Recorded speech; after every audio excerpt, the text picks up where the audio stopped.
د کابل تاڼې په حدود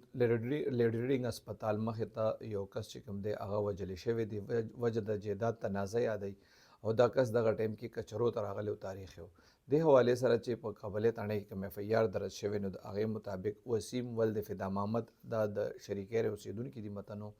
د الګ رپورټ درج کړی دی چې دی او پلار یې راغلي کچرو ته د دې تاریخ و چې کله تاریخ وشو دی د LRH دغه وی آی پي ګیټ سره روانو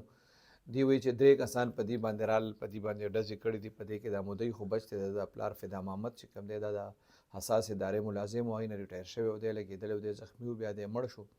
ملزمان درې واړه تښتېدلي دي د کابل تاڼې پولیس وینا دا ده چې د دریو ملزمانو خلاف چې هغوی په خپلو کې وروڼه دي د هغې خلاف ایف ای آر درج کړی دی او د هغې د ګرفتارۍ دپاره چاپې وهل شروع کړي دي وجه چې کوم دی یاده کړې ده نو هغې یاده کړې ده چې یاره د جیداد تنازع د دي او د ملزمانو په منځ کې را روانه وه څنګه چې ما تاسو ته وویل دا کوم کس چې مړ دی نو دا د حساس ادارې نه ریټایر شوی